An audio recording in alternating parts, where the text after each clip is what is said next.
सोनीपत के गन्नौर में प्रशासन के द्वारा देखी गई एक बड़ी लापरवाही, जिसमें आपको बता दें कि गन्नौर में वकीलों के पुराने चैम्बर बगैर किसी नोटिस या किसी जानकारी के तोड़ दिए गए।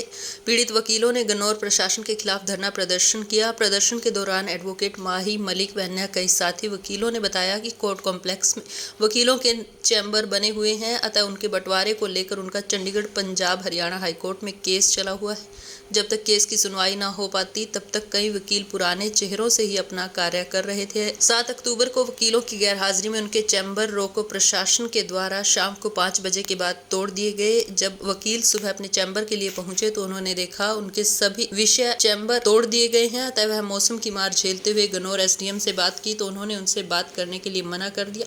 अब सारे वकील परेशानी की हालत से गुजर रहे हैं। ये हादसा कैसे हुआ आपके साथ? सर ये हमारे चैम्बर्स थे जी। बाकी पुराने चैम्बर्स तो वो अपने किसी जिनके भी थे उन्होंने तोड़ लिए, वो नए चैम्बर्स में चले गए। एक्चुअली में नई वाली जो बिल्डिंग है उस पर डिस्प्यूट है जी। और वो हाई कोर्ट में पेंडिंग है और हाई कोर्ट में उस बिल्डिंग को स्टे कर रखा है जी।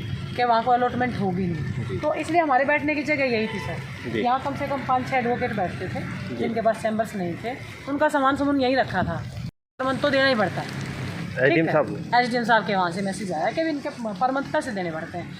सर अब हम वकील भी पैसे देंगे अपनी जगह पे बैठने के, तो फिर आम जनता का क्या होता होगा यहाँ पे? अब इसमें जो चैम्बर के अंदर कितना सामान या कुछ क्या चैम्बर के अंदर सर एक चैम्बर में 6-7 कुर्सी एक में थी, इतनी 6-7 दूसरे में भी थी, दोनों में टेबल थी और फैन लगे हुए थे, कूलर था, हमारी फाइलें थी, सब कुछ अंदर था सर। अच्छा। इतना पर्सन लॉस कर दिया कि जितने उसमें डॉक्यूमेंट्स थे अब उनको हम कहाँ से रिकवर के वो चैम्बर हटाने हैं। हमने कहा सर कोई नहीं, आप कोई नोटिस दे दीजिए, हम रिप्लाई दे देंगे उसका। कोई नोटिस नहीं दिया और ये कहा मेरे को पार्किंग का काम शुरू करना। जी आप पार्किंग का काम शुरू कर ले, हमारे चैम्बर्स बीच में आएंगे तभी तो कुछ कहेंगे, भी तो आपका काम भी शुरू नहीं हुआ। जब तक हमें भी तो कहीं ना कहीं बैठने की जगह चाहिए। कहता ठीक है मैं कुछ नहीं कहता, आप बैठो, मैं अपना काम शुरू करा लूँ। उसके बाद हमें कोई नोटिस नहीं, कुछ नहीं बताया। बात ये थी कि किसी के थ्रू उन्होंने एक मैसेज भेजा, एक चैम्बर में 1-1.5 लाख का सामान आराम से लगा। इसकी जो फाइलें वगैरह वो निकालने का मौका तक कोई मौका नहीं दिया, बताया नहीं गया। कल शाम को किया ये काम, सब इसके अंदर ही दबा पड़ा है। और ये दिन में कम से कम एक फ़ोन तो करना पड़ता था कि सामान, चलो हम इलीगल बैठे थे, क्या इनको फ़ोन नहीं करना चाहिए था?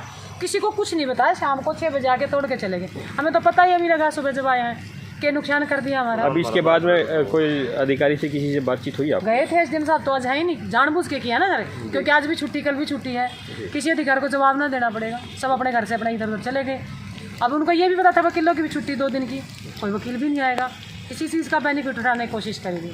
मैं तो सरकार से पूछना चाहता हूँ, जो ये कहता है बेटी बचाओ और बेटी पढ़ाओ, एक बेटी का ही चैम्बर नहीं छोड़ा और उसके साथ ये कर रहे हैं, तो आगे की जनरेशन क्या इससे मैसेज लेगी कि नहीं बाहर नहीं जाना चाहिए, औरतों के साथ तो ऐसा होता है। और ये फैक्ट है सर, कोई गलत भी नहीं है। मेरे साथ सच में हम सबके साथ बहुत गलत किया गया और बहुत नुकसान करा गया हमारा।